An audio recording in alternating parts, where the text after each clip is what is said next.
વરાછા અર્ચના school પાસે રહેતા વાઘેલા પરિવારે વેંગણનું ભરતું ખાવા જતાં તેમાં ઈયળ દેખાતા ડઘાઈ ગયા હતા. પરિવારે હોટલમાં રૂબરૂ જઈને રાવ કરી હતી, પરંતુ હોટલવાળાએ માફી માંગવાને બદલે ધમકી આપી ઉદ્ધતાઈ ભર્યું વર્તન કર્યું હોવાનું પરિવારનું કહેવું છે.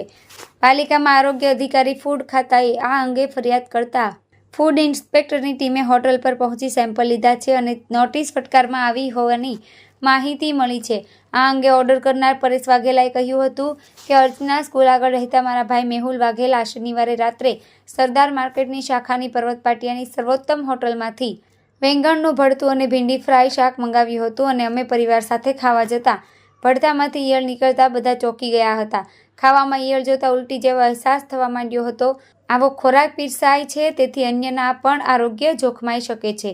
આ અંગે હોટલને રાવ કરતા ઉલટાનું હોટલવાળાએ અમને ધમકી આપી, થાય તે કરી લેજો, પોલીસ કેસ કરવો હોય તો કરજો, એમ કોઈનાથી ડરતા નથી એવું કહી દીધું હતું. ભૂલ થઈ હોય તો માફી માંગવી જોઈએ, પરંતુ ખૂબ જ ઉદ્ધત વર્તન કરતા અમે પાલિકાના આરોગ્ય અધિકારી ડૉક્ટર પ્રદીપ ઉમરીગર, ફૂડ ખાતાના જગદીશ સાલુંકેને હકીકત જણાવી ફરિયાદ કરી છે.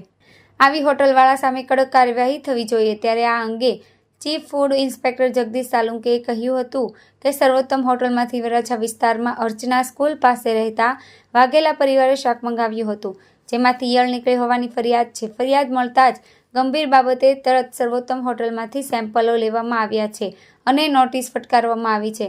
લોકોના આરોગ્ય જોખમાય તેવો બિન આરોગ્યપ્રદ ખોરાક પીરસાતો હોય પાલિકા કડક કાર્યવાહી કરે છે. રિપોર્ટ આવ્યા બાદ આગળની કાર્યવાહી કરાશે.